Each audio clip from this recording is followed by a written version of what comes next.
As parents, we want our kids to come to us, not TikTok, for tough topics. That's why we at Nurtured First built body safety and consent. Inside this course, you'll get short, real-life scripts for using body terms, practicing consent, teaching your kids a no secrets and only happy surprises rule, and helping kids notice when they have an uh-oh feeling. Everything's broken down by age, from baby, toddler, to early elementary. Start today at nurturedfirst.com/body safety and use the code ROBOTUNICORN to save 10%. And just for full disclosure, this is our course.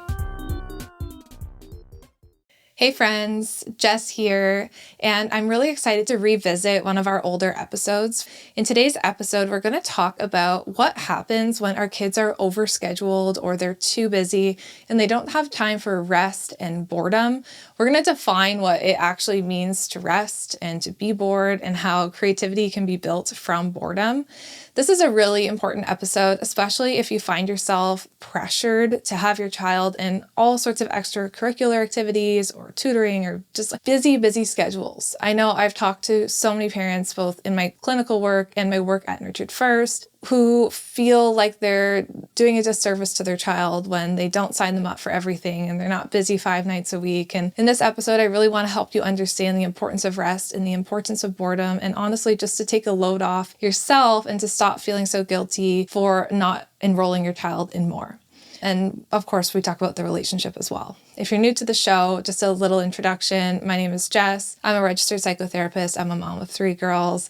In the episode, you're going to hear me talking with my co-host and my amazing husband, Scott, who is a dad and an engineer. And Scott asked some really great questions in this episode that even listening back, I was like, man, that is a really good question. And he really speaks for any parent who is a little bit skeptical, who has a difficult time, understanding, doesn't have a background in psychology, but wants to apply these tools to their children's lives to help their children grow up to be healthy and well-adjusted. And I'm really excited for you to listen to this episode. I think the overscheduling of children is one of the biggest things that's impacting kids right now, and it's a very important episode. And so let's just dive right in.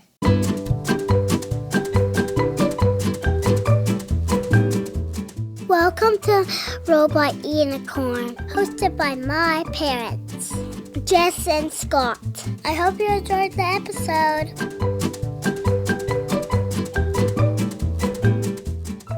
All right, so we, this past weekend, noticed something in our oldest daughter. Well, actually in all of our daughters, but specifically our oldest, did something kind of fun. I was proud of her for doing it. Okay. She had a whole bunch of things in her new room now that we've moved. Had a whole bunch of things laid out, and she had a notebook with her and a pen, and she said, I want to invent something that nobody else has ever created before. And out of a bunch of random, like a string, some tape, tea lights, like battery powered ones, and I don't know, a bunch of random beads. And she just spent a good hour trying to invent things. And she created a bill of materials in her book and all of the items that she had and how many. And then she started drawing the ways to put them all together to create something new. And we talked about that afterwards, how it's kind of fun and amazing to see how creative she was in that moment. And that's not a one-off thing for her or the other girls. They're all very creative. And that seems like a very childlike thing to be capable of. And as we get older, it seems like that's more challenging. So I guess the first part of my question is, how do we help children keep that creativity for as long as possible or into adulthood? And the second part is, how can we as adults become more creative? Because I feel like it's easy to get into these almost daily rituals and we don't want to get out of it. And then you sort of feel like every day just flows into the next and it's the same thing. And there's not really any spontaneity. So the second part is, how can we as adults, as parents, be a little more spontaneous when it feels like we're trying to calm the chaos in our homes and trying to create order out of the chaos that our kids create? That was a big question. I think I'm always thinking about creativity because I see it in our kids. For example, when that happened with our daughter, I had just gotten out from putting our youngest down for a nap. And then all of a sudden, our oldest opens the door to her room and goes, Mom, come in. And she was the one that showed me all the things on her dresser. She's like, look, Mom, I have 4 beads and I have 3 strings and I have 1 clamshell and I have 2 pieces of tape or whatever. And she's like, I just want to make an invention no one's ever seen. And I have my design notebook. So let's start planning it out. And I was the one sitting there with her and I basically just let her take the lead. I was just thinking the whole time, like, man, at what point do we lose this, right? This creativity. And I think that this is something that we can see in children as they get older and we stop giving them so many opportunities for free play. Or I was thinking in a different world where she hadn't explained to me what she was going to do, I could have opened her room and seen all this random stuff on her dresser, right? And knowing me, I could get frustrated and be like, hey. Yeah, what a big mess. Why did you make such a mess on your dresser? Why is there 4 beads and 2 strings and 2 tea lights and a clamshell? This is such a mess. Clean it up. And I think as parents, we can do that so often and like it stifles their creativity because we see it as a mess and they see it as an opportunity for play. And I've been noticing something that I've been trying to do myself so that we can, to answer your question, keep their creativity is before I clean up a mess, something that I see as a mess, I've been trying to lay on the floor or like get down on my knees and look at it from their perspective and try and imagine if it's a mess or if it's a scene that they set up. Because a lot of the times what looks like a mess is actually like 2 Barbies over here and a little house over here and something else over here. Yeah, we definitely find that often where we come into an area and it looks like a mess, but then all of a sudden, if you really look at it, you can see that they've spent time creating an entire scene or scenario with their toys that they're playing through. Yeah, there's actually an intention behind it. Yeah. It's not a mess. So I think that when we start to see things from their perspective, it helps us slow down. Can you pause right there? Yeah. That, I feel like seeing things from their perspective, that sounds kind of, I don't know, that's a nothing statement, like a lot of things. I just feel like you have to explain that a bit more, seeing things from their perspective then. Yeah, well, it's what I was saying, like when you get on their level. For example, when I lay on the floor before cleaning something up and I see that there's a Barbie actually sitting on a chair and a little cow over here, and it slows me down to be like, okay, instead of rage cleaning this whole scene up, I can remember that this is actually something that they've set up. And a lot of the times when I do, and then I say, are you still playing with this? The kids will be like, yes, I am. And they can still clean it up when they're done, right? So that's what I mean by seeing it from their perspective instead of my adult towering over this living room perspective where I just see it as mess or I just see our daughter's dresser as mess. I think the biggest thing is asking them what they're doing with it. Yeah. Because, I mean, sometimes they'll leave it there and then, yeah, it is a mess. But they might want to come back to it later. There is a fine line between creating a mess that they're not going to clean up ever and creating a mess that they're actually playing in and experiencing. And yeah, I think being curious, even with our daughter, when she told me she wanted to invent something that no one's ever seen before, it's like, oh, why? Oh, well, I want to create something new and I want to design it myself, and giving her the space to do that. As an engineer. Yeah, as an engineer. That made me so happy. Well, yeah, and I'm sure that's a piece too. It's like her design notebook. I wonder where that came from, right? Yeah, true. Yeah. I mean, I have specific notebook. I like the dot matrix books because it allows for you to go outside of the bounds of the lines on a notebook. Mm-hmm. But like, to bring it back to your original question, which is how do we keep their creativity, right? And how do we not stifle it? I think one of the key things that is so easy to stifle and that stops kids from being creative is removing the opportunity for them to have that open-ended play. Yeah. And it's easy to do that. Like, it's easy to fill time that would be spent inventing something new with screens, with homework, with going to school. And they do have to do those things, right? Like, they do have to go to school. They do have to do their homework. Maybe they're in an extracurricular. But if we're replacing all of their open-ended time with structured time, we can see that they start to lose the ability to be creative. Well, don't you think it's kind of both extremes, though? It's structured time, but I think it's also like passive play where they're just playing a video game or they're just watching TV or something like that. They don't need to use their imagination so much. It's more, I think, doing something more passive. I think even in terms of, this is a whole other episode, but the screen time debate that's out there, right? Is screen time bad or good? A lot of experts will say screen time, maybe it's not bad or good, but is it taking away from their opportunity to play? And I always think about screens for our kids. Like, if they have had a day where we haven't really had much on the agenda, we've been home all day, They've been playing, they've been making worlds, they've been doing all the stuff that they should do. And then we want to watch an hour of screens like after lunch or something on a Saturday, and then they go back to play again.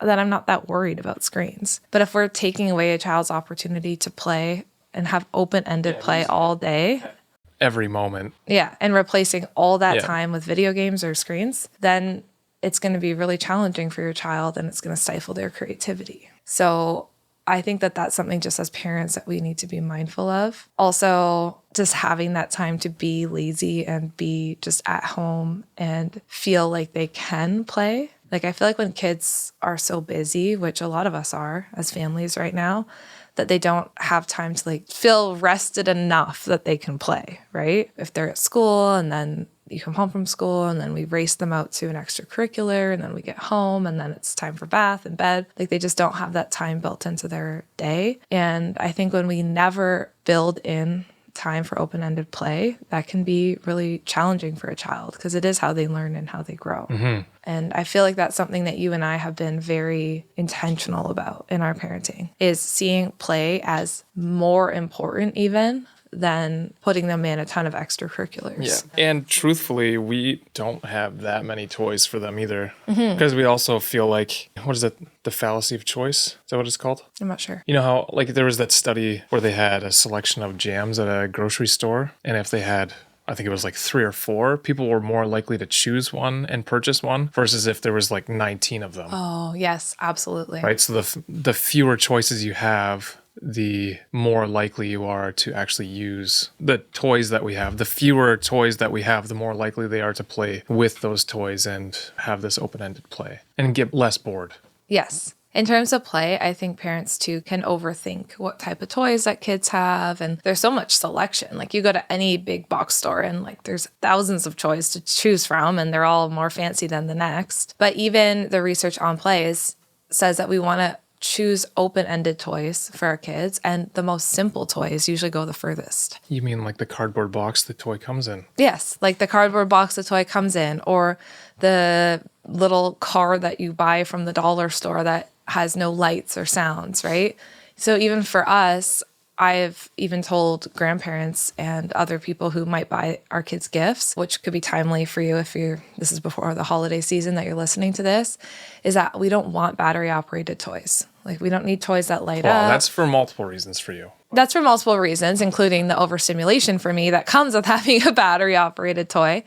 But also, you'll notice that when your child's playing with a battery-operated toy, they play with it for a few minutes and then they get bored and they toss it to the side, right? Whereas if you have a toy like a doll, like a simple doll that has nothing fancy, that toy can turn into anything and they can play with it for hours and hours. Or you have blocks that can turn into any sort of tower, like Legos or cars. Toys that are simple, that don't have a lot of sounds and lights, can really encourage that creativity. Whereas when we buy them a battery operated toy that has sounds and lights and songs, it actually takes away from their ability to be creative with it because the toy is telling them how to play with it. So even that, like I think we overcomplicate something as simple as toys, and that can take away from their creativity as well. Yeah, I think that makes sense. Do you remember being creative as a child? Yeah. I can't remember who gave me this gift, but I remember getting, well, a couple things. One, I had Lego.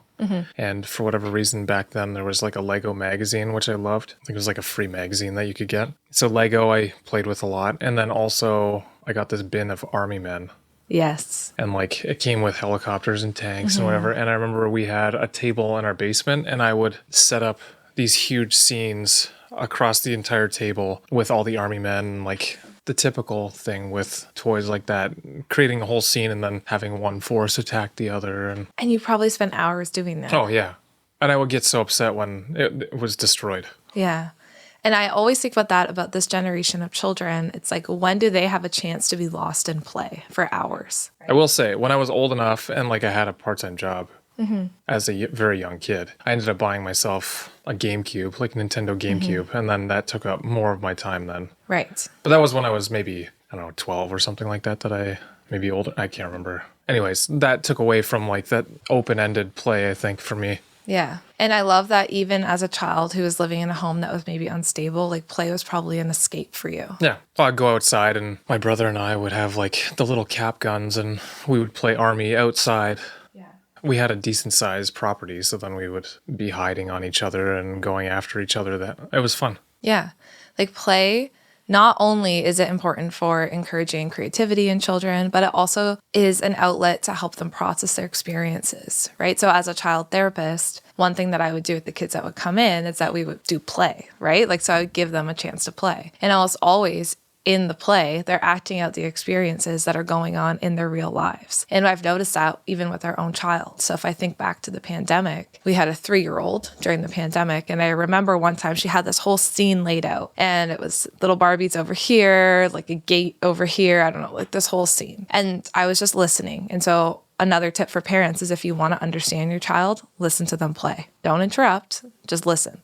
So I was listening to her play. And in the play, it's like, no, and her best friend's name was Bella. No, Bella, you can't touch me. You can't come near me because you're going to get me sick and I'm going to die. Like that. It was so like, oh my goodness, this is her internal world coming out, right? Like when children play, their internal world, everything they're thinking in their head, that comes out. So that's another reason it's so important to allow them to play. And so I see her doing this and I see her like acting out her friend and how they can't touch each other and how they're going to get each other sick. And it helped me understand maybe some of the fears and anxieties that were going on in her life that I wouldn't otherwise have been able to understand if I didn't observe her play. Yeah. And then you can have that conversation with her afterward. Yeah, and then later I can talk to her and be like, hey, I'm wondering how you're feeling about, being with Bella or what's going on in the world right now. Like, let's talk about it, right? And then maybe we color it out together and we talk about it through play. And I think another thing, back to your original question about how to continue to encourage creativity, is not interrupting those scenes when that happens. So if your child is lost in play and you don't need to interrupt because you have to go somewhere, leave them. Never interrupt, never be like, hey, what are you playing? What are you doing? If they are lost in play, like that is the best state that they could be in. Just step back. But maybe listen and you'll learn something about them. Mm-hmm. I mean, as a child therapist, like I just always find that fascinating how their internal world comes out through play. Or it's even like your hand puppets. Yeah. A lot of these things are kind of mind-blowing to me that they actually work. Mm-hmm. But like the hand puppets, you can have a full conversation with a child about their day at school, but they wouldn't tell you before if you asked them directly. Mm-hmm. All of a sudden, as soon as it's imagination land, then they'll actually have a conversation. Yeah, because what they're thinking will come out. Yeah, it's so beautiful to see how play is their language. Yeah, if you haven't listened to the episode where we talk about my hand puppets, we can link it in the show notes. It's a little bit cringy, so just a warning. But I have these hand puppets I act out with the girls. We call it Sean, based on a character from Bluey, but it's really evolved to this whole family of hand puppets. But if I want to have a conversation with the girls about something and they aren't ready to talk to mom about it, they'll often be ready to talk to Sean. So Sean will come out and start talking to them like, hey, how was your day? How was the bus ride? How are you feeling about the new house or whatever it is? And they'll talk to Sean because all of a sudden now I'm entering into their world. We're doing it through imagination and it's perfect. The other thing about play, so not only is play important because of creativity, because it's a way to process the events that are going on in their real life, but it also gives them a chance to be a leader and practice leadership skills as well. Like, for example, if you have multiple children that are playing at the same time, you'll notice that sometimes, let's say one of them, like our kids like to play moms, right? Or moms and dads or whatever. So one of them is the mom and is telling the other kids what to do. Right. And so that gives them an opportunity to have some power and some control and to pretend to be like they're in this position of leadership, which is actually great for them in developing their ability to be a leader. Mm-hmm. So there's a lot of skills that they can even practice through play. And if we don't give them the opportunity to play, then they don't get a chance to practice being a leader or to get that need for control met maybe through play. And I even remember being a kid and playing Barbies with my brothers on the floor for hours and hours and hours. And we'd pretend to be all sorts of characters. You know, you'd be President Barbie, you'd be Mom Barbie, you'd be Doctor, and you get a chance to be so many different people. And that's also the beauty of play. And I think that we as a society need to see that play is like a right of a child and make sure that we're building that into the day and making that as important. Yeah. And specifically, you're saying unstructured play. Yeah. I think parents can put so much pressure on themselves because you see your other parent friends putting their kids into all different sports and different things, and those can all be valuable too. But if that takes away from like the one time a child has for unstructured play, then I think we need to look deeply and be like, hey, when does my child have a chance to have unstructured play? The other thing, sorry, I know I'm like on this whole rant about play. It's No? like, That was kind of the point of this. clearly I'm a child therapist, so I'm like, I love play. And I just feel like we don't talk about how important it is enough. The other thing is, if your child has a chance for unstructured play and to act out their internal world, we're also going to see less behavior because it's a way for them to process what's going on in their life. Right. It's their way of processing. They don't sit and go to the therapist and be like, hey, I'm having this and this experience. Or they don't have a friend that they can call up and say, blah, blah, blah is how I'm feeling today. For example, the global pandemic thing, like my child who's 3 isn't going to say to Bella, hey, it's like really hard for me when I'm not allowed to hug you anymore. But she can say it in play. And she can act it out in play. And it's a beautiful way for them to process what they're feeling so that we do see less challenging behavior. Now, to fast forward to your other question. Wait, can we stay on this topic though for now? Yeah. You have more? Well, I found it very interesting because that one experience with our oldest, trying to come up with her own unique invention, just got me interested in the idea of creativity.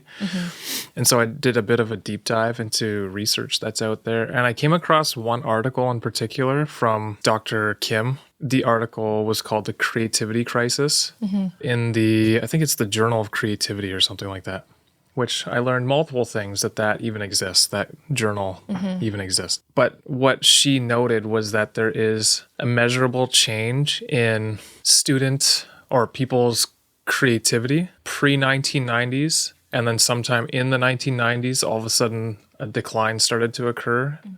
And then since then, it's been a relatively steady decline.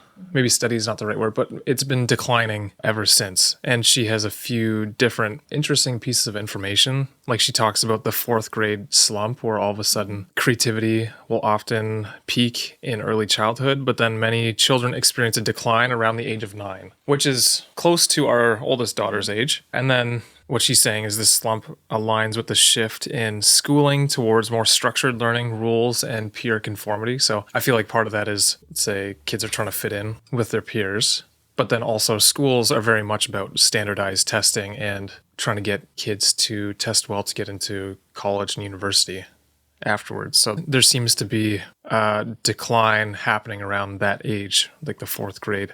And there's a lot of different things, but I just found it interesting how there's been a noted decline since sometime in the 90s, but an increase in IQ. So this creativity, I think it's called the Torrance Tests of Creative Thinking. It's like the standard for testing creative thinking. It sounds like it's quite open-ended, but they can see a measurable difference since the 90s in people's ability to think outside the box. And now we're more like you're pushed to conform to think, inside the box, I guess. But we're getting apparently smarter. But if we're you measure smarter our and we're IQ. losing creativity, I fear for that for our generation of children. Because, we can make them so smart. But if they don't have the ability to be creative, and we have things like AI, like I don't want kids to allow AI or technology to do all their thinking for them. Yeah. Right? I mean, we'll talk about creativity in adults because creativity is a huge part of my life as someone who writes for a living. So creativity is a topic that I personally am very interested in, invested in. But something that I've been thinking about, and you're going to laugh about how I'm going to phrase this, I think you probably already know, is like the 1990s and up, right? Like you said that there's significant change in creativity from that time. And I keep thinking back to our childhood because we thankfully missed the smartphone generation and the generation of kids who were really pushed super hard into extracurriculars. Yeah. And I didn't have a phone until university. yeah, same. And my first phone I got in university was a flip phone and the T9. I didn't even get I think what I had in the BlackBerry university. until the end of university, and that was a big deal. What was the first one I had? Oh, I think it was like a slide-up one. Oh, Where yeah, I had you the had the keyboard, slider. which I thought was the coolest thing ever. So I didn't have to do T9. Oh, yeah, you had the keyboard. Yeah, no, I had the T9 with the simple flip. That's a whole other podcast on my phone. But I keep thinking to myself, there is so much wisdom in the way that we grew up. And I think, if I think about... There's so much wisdom. There is wisdom to it. So let me explain what I'm going to say. All right. I just have been like my brain is stuck. You know how sometimes my brain gets stuck on a topic. I just keep thinking about it. So I have to get this word vomit out. But I keep thinking back to like my childhood, right? So also different childhood than you because I had a safe and loving home to come to. I get home from school off the bus. We have a snack. And then maybe if there's a little bit of homework to do, we do it. And then we have time to just play. The TV is not on. There's no option for gaming, anything like that. Yeah. And we just play. And sometimes my mom just sends us outside, right? There's a lot of outdoor time. And she says, okay, go play. There's not toys. There's nothing to do. Like, but we make up worlds, my brothers and I. Or we are sent to the basement. And in the basement, there's some toys, there's some cars, and there's some Barbies. And you have to just play. And then my mom would have structured time that we watch TV. So in hindsight, this is very wise. While she's making dinner, we get to watch TV. And so it's maybe 40 minutes or something like that. And we get to watch one show. And then it's dinner time. And at dinner, we all sit down together and we have a meal. We share a meal at the same table. Everybody's checked in on. We all talk about it. Then dinner's over. We all clean it up together. And then we have to play again until bed. It's so simple, right? You say it and you're like, yeah, okay, that sounds like a basic night in a home. And like we barely did anything at night. Like that's pretty much what we did every single night. And I know that that was such a privilege to be able to be home every single night and like have that type of structure and routine. But I think a lot of why I'm able to be creative now is because I had so much time for creativity, even into my teens. Like that didn't change when I became a teenager. And when I got older, the play would look different. But I remember often, like we weren't allowed to watch TV until this certain time. Like I think it hit 5:15 or something and we could watch TV. So between 3:30 to 5:15, like we just had to have free time. And I remember I would just like lay on my bed and get bored and be like, I guess I'll journal. And I have journals still now dating back to when I was, they're really funny. It's like, I hate my brothers. They're so annoying or like something like that. Yeah. But I had the time to journal. I had the time to write. And I think I developed my ability and my love for writing and creativity at that age. And if all of that was replaced by being on a screen or all these things that it could be replaced, like hours of homework, I think I would not have had the chance to learn how to be creative and learn that I even liked that. It sounds like the most simple thing, but I think that these rhythms and these routines that we can put for our kids can be very, very powerful. Mm-hmm. Notice I didn't say profound. Yeah, but you just did now. I know, but I tried to not. You had to make sure it was inserted somehow. Yes.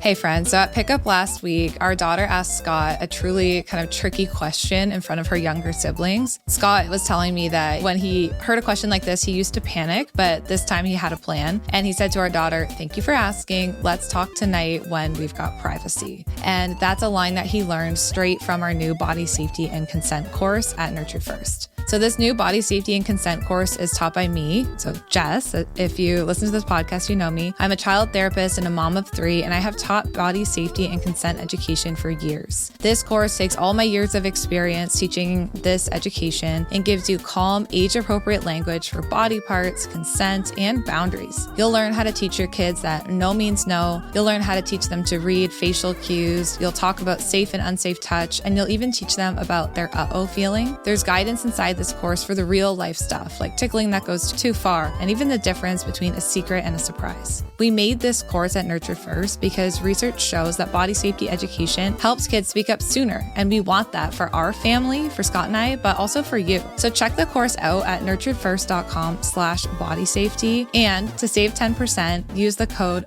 ROBOTUNICORN. And just full disclosure here, we are the creators of this course, and we're so proud of it. Well, while you're saying that, I'm just thinking that must be very challenging, though, to determine what is the right level of creativity and quote unquote intelligence. Mm-hmm. Like to become, like the whole point of school is to teach kids the building blocks, like the knowledge to actually be able to do things in society. Mm-hmm. Maybe it's to be productive if you want to have a negative view on it, like be productive in society or help others in society.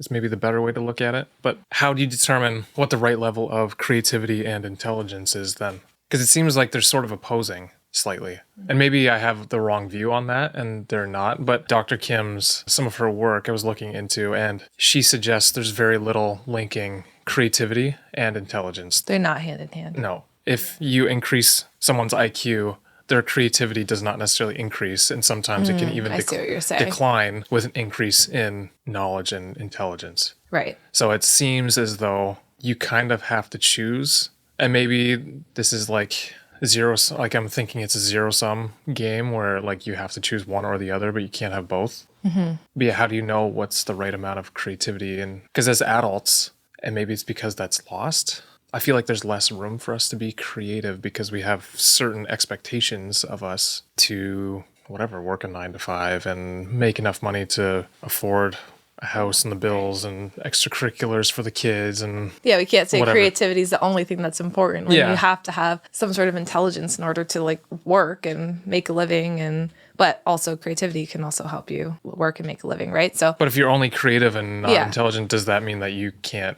I don't know. I'll just say what I think. This is not based Yeah. on any certain fact, but what I think is like if we send our kids to school all day and they're learning at school, Right, that's the structured. that's the structure, right? So I do think that that's important. They have to learn these things. So I think that they have that. But I think what can be the problem is then if they get home and we just are like, keep learning, keep learning, keep learning. Yeah, right. And their brain never has a chance to just rest and process their day and have that creative time.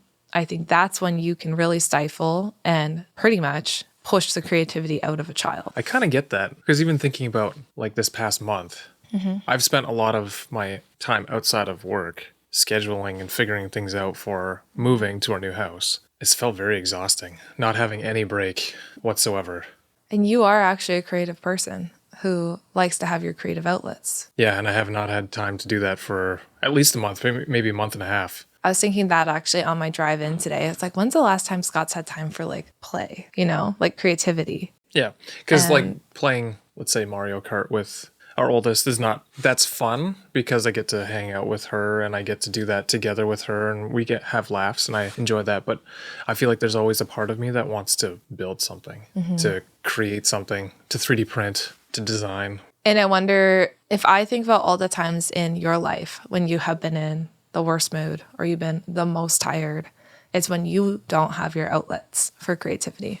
Well, yeah, but do you think I'm feeling that way because I'm not doing those things or because I don't have enough time? So my day is It's all so joined filled. together. Yeah. I think it's like a chicken and egg situation where it's actually because I don't have any time that I can't do those creative. So it's like amplifying because of both. Yeah, you don't have enough time, so you're not doing your Yeah. creative things. And then you're not doing your creative things, and it's just making you feel exhausted because you don't have those outlets.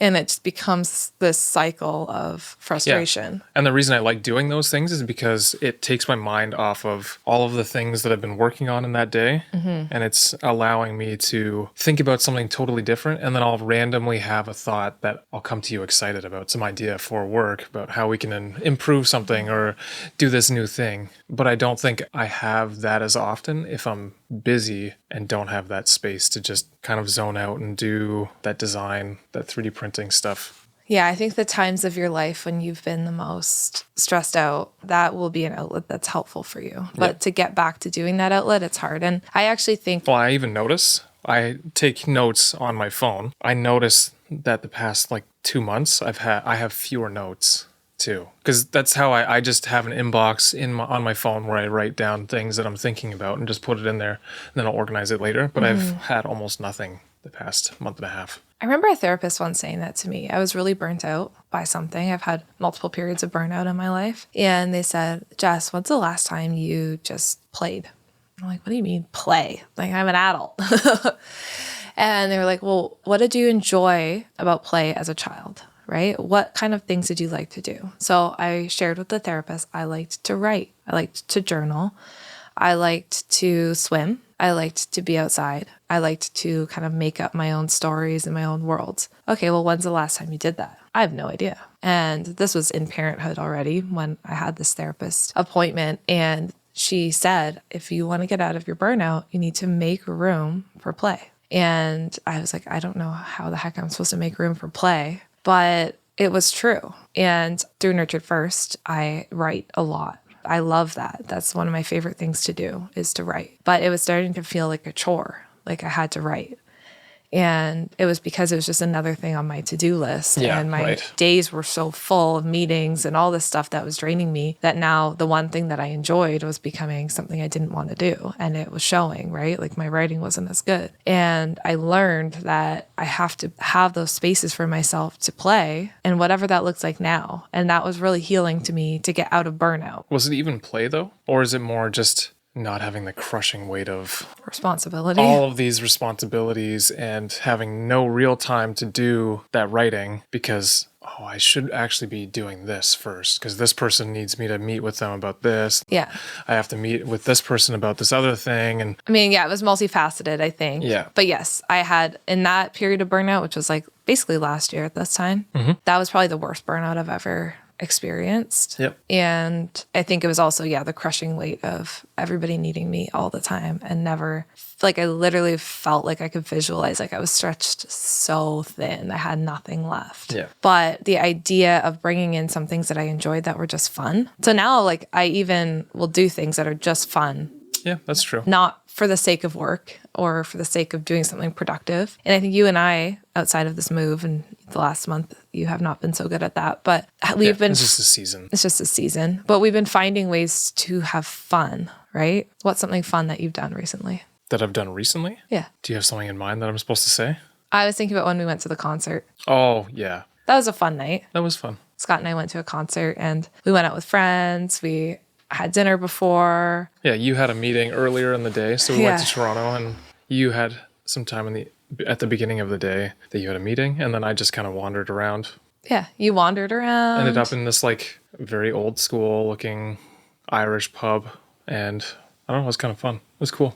Yeah. And then I feel like then we went out with our friends and we had some really good laughs. Yeah. Then we went to the concert. And I know for me, I love to go to concerts. I love to dance at the concerts. So just kind of... I don't remember what did we go to last? I don't know the last concert you went to. We used to. So again, like we used to go to concerts back when we were younger and more carefree. We were young. Back in the good old days when we were young. No responsibilities. But that was a fun night where I think we got home. We were like, man, we just laughed. We just had fun. And it was not productive in terms of work. And I feel like as adults, it's like, how can we find those tiny opportunities to like have fun again?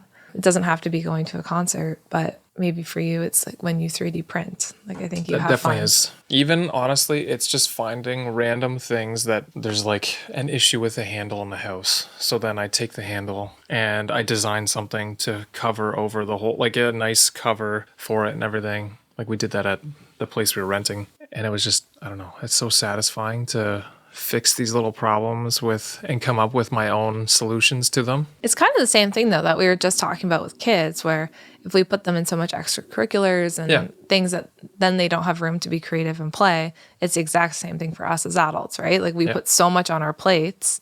Sometimes you have to, seasons, like we were just saying, that we don't have room to be creative and play. And that comes out in our behavior, in our mood, and our burnout, and all of that kind of stuff as well. Mm-hmm. And so sometimes it's like, okay, actually, we put play as like a bottom priority for us as parents and as adults, but maybe it needs to be a little bit further up in the list of priorities so that we can have the energy to do all these other things that are important to us. I will say until this morning, I've had very little energy. Yeah. And now all of a sudden this morning, it was a little bit better. But I mean, it's a month and a half. And basically my dad and I moved pretty much our entire house on our own to our new place. Yeah. Scott's been a busy boy. So it's probably physical and mental tiredness trying to get that all set up and figured out. You've been carrying the mental load too of moving and all of that stuff, and the kids haven't been sleeping, and just physical load of actually moving stuff. Yeah, we have some heavy things. Yeah. So maybe you can start to find some room for play again and even making that a priority. I did say to you, I will know that we feel pretty moved in the first time I 3D print something. I know. And I think this weekend probably will be the first time that I do it. And I think knowing that about yourself shows how much you've learned about yourself too, right? Like I think there are seasons of our lives where we didn't realize how important having that downtime was to us. And we'd wonder why we felt so drained or burned out. But I think as we've learned more about ourselves, we've realized that having our own play, quote unquote, whatever that looks like for you, actually is really important to help us function and not get burnt out. You know what I find for me, and I think I can say this for both of us, when we are tired and mentally drained, our first thought is to turn on the TV and start watching a show or a movie or something like that. I want to numb out rot, as I sometimes say. Rot. Yeah. But I will say the times that we decide, you know what, let's turn off the TV, I'll read a book or something like that, when we're feeling that drained, I'll be at 8:15. Wow, I'm exhausted right now. I should really just go to bed. And by 8:30, sometimes I'm going to bed. And I feel like the TV is often, it's on, and then you don't actually realize how tired you truly are. It's a crutch for us too, as much as it is for our kids. Yeah. So it's all of a sudden I'm like, I'm laying there, we're sitting there watching the TV, and it'll be like 10:30, and I'll think, wow, I was already exhausted at 8:00 and I lasted until 10:30. Maybe I should have actually just gone to bed at 8:30 instead and tried to get a couple extra hours so that tomorrow I feel more energetic and ready for the day. Because I feel like most of the time, like, we're both quite energetic. Yeah. We're both early risers. We go to bed relatively early. But then sometimes when we're most exhausted, we end up, watching TV. And then we go to bed later. Our own exhaustion. Yeah, we go to bed later then. But that's not necessarily helping us. And I just think that also, that comes at the expense of our creative thinking and ability to imagine things. Because for our work, we have to be creative. Yeah. And I wanted to talk about that too, right? Like, you and I both have to be creative because, well, as you can see, if you listen to this podcast or you follow Nurtured First, like, a lot of the content we do is creative and it involves thinking. Like, even this podcast, we have to really think about the episodes before we come here. And like, I know we joke. Yeah, we tried winging some of them, but I know we joke sometimes like, oh, I don't know what the episode's on. But Scott and I, yes, we don't have the conversation before, but we both have to have time and space to think about what we're going to say. And the same for the posts that I do. Like, those are in the moment.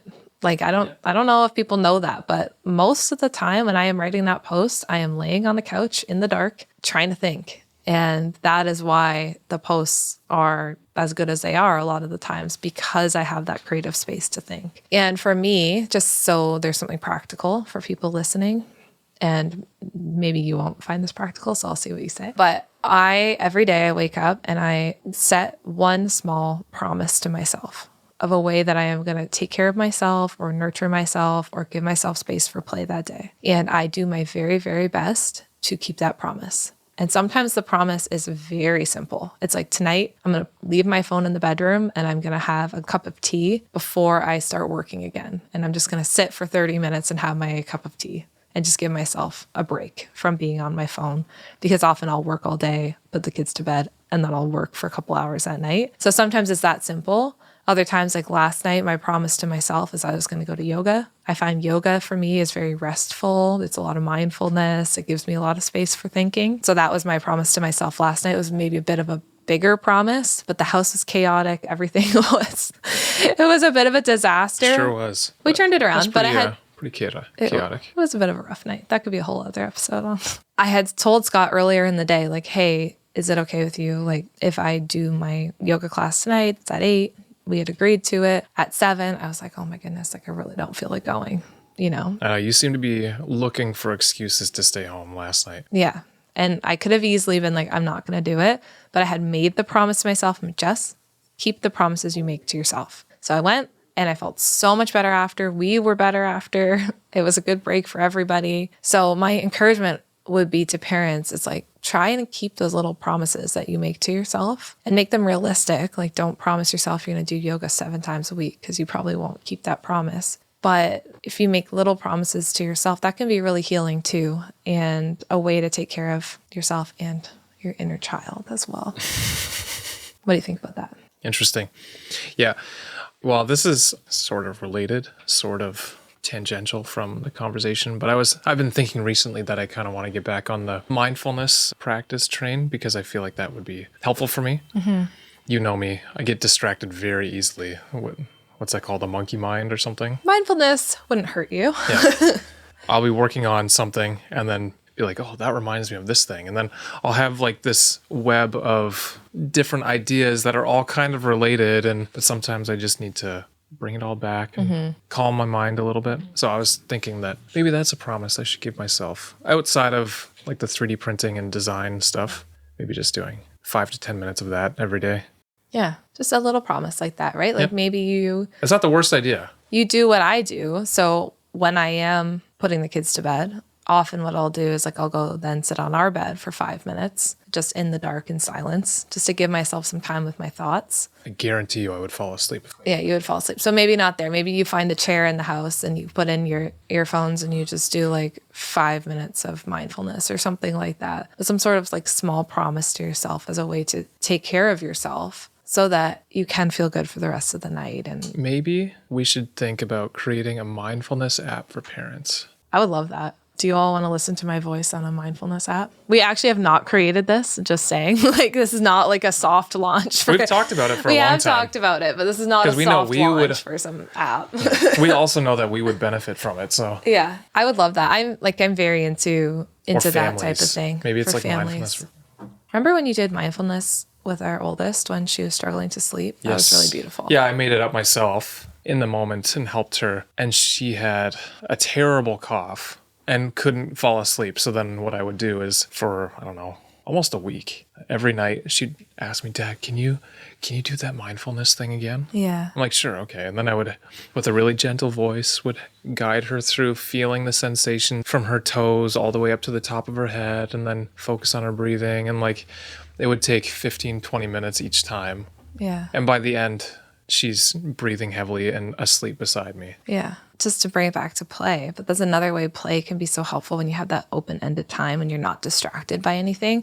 Like, again, with us watching TV at night, it's like we're distracted from the fact that we're tired, right? Mm-hmm. And it makes us stay up later and we're not actually taking care of ourselves. And when our kids are able to just play, or we're able to play without the distractions, we can actually tune in with our body and be like, oh, I'm really clenching my jaw right now. Or my shoulders are like up and they're tense. And we can only notice that when we have time for that openness where we're not doing anything. And so it really can actually help us get to a more rested and less stressed out state as well. Mm-hmm. The only thing I will say is that I think it's a little easy for us to talk about this now that we're out of the infant and baby stage. Now that our kids Absolutely. sleep relatively well at night. Not always, but for the most part, they sleep pretty well at night. We're not in the thick of it. Our youngest is 2.5. Yeah. It's a little bit, I would say, a little bit easy for us to say this now because we don't have an infant at home. I will say, even in terms of the like mindfulness and bringing myself back to like being rested, even when I had an infant, I would try and use some of these tools. So like I would do something I call the 5, 4, 3, 2, 1, but basically like 5 things that you can see, 4 things that you can hear, 3 things that you can touch, 2 things you can smell, 1 thing you can taste. And even if I was holding my baby and I noticed that my thoughts were racing and things were kind of getting out of control, I would try to bring myself back to my senses. So I would go through those things. And I would also still do a lot of mindfulness, but even while I just had the kids with me. So I mean, mindfulness, that's a whole other episode that's outside of play, but I think they are connected. But there are certain things that you can do like that, like just trying to bring yourself back to the present, that you can do even while your kids are there, just to bring your body back to more of that rested state. Mm-hmm. It's much harder when you have a baby who's screaming at you, but trying to just center yourself and bring yourself back into your body. It's like we talked about a lot of these things that distract us, that make us busy. They take us out of our body and we don't even realize that we've been clenching our jaw all day or tensing our shoulders all day. So that can be helpful too. I'm just thinking about, there's so many things now, and maybe it's always been the case, but it feels like more and more the world is, well, I'm sure this is a fact, but anecdotally, it seems like the world is trying to do everything it can to distract us, which is incredibly challenging because if everything's trying to distract us, like it's on us as individuals to get out of that state of distraction. Yeah, we're trying to be distracted and it's hard to think. Like I remember in like my biggest state of burnout being like, I'm supposed to think and I don't even know how to think because I'm too busy to think. Mm-hmm.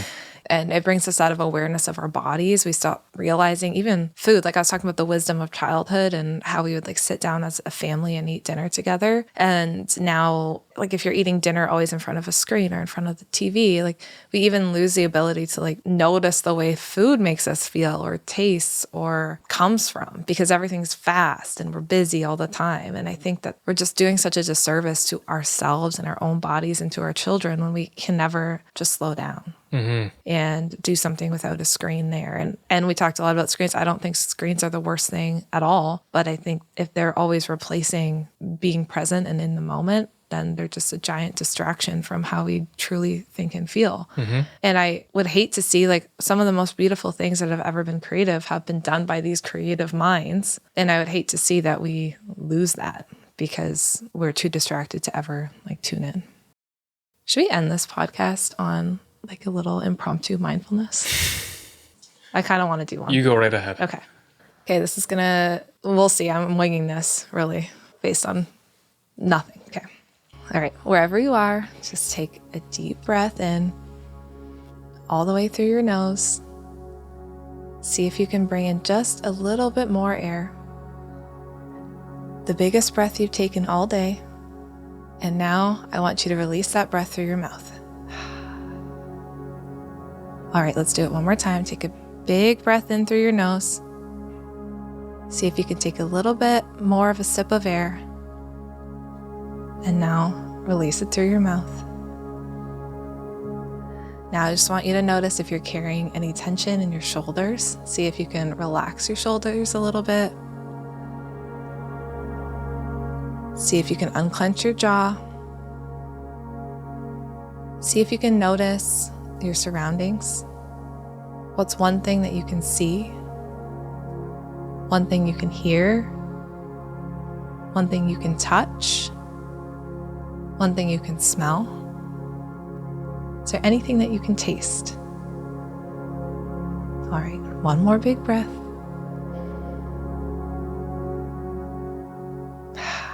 Okay, well, I hope that helped you end this podcast episode.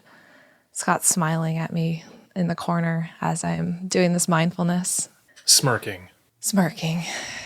One thing that many of you have mentioned is that when I talk about my gifts or the wisdom or the mindfulness, and sometimes you can access that in your most difficult moments, and sometimes you try and access the tools that I'm giving you, and when it doesn't work, you just have Scott's voice, Scott's laughter in your head. And then sometimes Scott's laughter will be enough to kind of bring you back to center. Whatever works. So I had a mom message me because on one episode I was saying how I try and think of things that the kids do as a gift. And I had a mom message me saying, I tried to think of it as a gift and then I couldn't.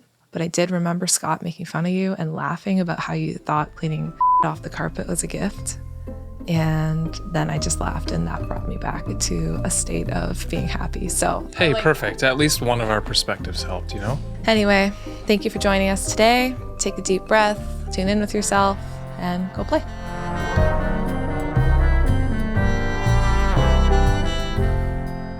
Hey friends, I really hope that you enjoyed this episode. I hope you liked that little mindfulness exercise at the end. Let me know if you would like us to do more mindfulness exercises like that. I think it's been a while since we've done that. I hope that this episode really felt like that breath of fresh air to you. I know listening back to it even now, it really was a good reminder to me about the importance of boredom and the importance of allowing our kids to have time and space to be creative. I think it's been close to 2 years since we originally recorded that episode. Everything that we talked about still rings so true, if not even more so today. So I hope that you found this helpful as well. If you have any comments or feedback, or if you really loved the episode, I would love it if you'd give us a rating or a review. It would just mean the world to us, and we read them all. Thank you so much again for being here. And next week, we will have some brand new episodes for you. 2026, we have some really incredible episodes planned, and we can't wait to share them with you. So thank you so much. The last couple episodes have been revisits, but we'll be back with a brand new episode again next week. And can't wait to talk to you then.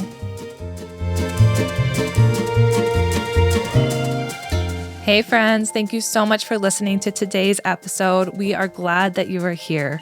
If you enjoyed today's episode and found it interesting, we'd really appreciate it if you'd leave a rating and a review. Scott and I actually sit down together and read them all. A 5-star rating helps us share our podcast and get these important messages out there. Thank you so much for listening, and we can't wait to talk to you again next time.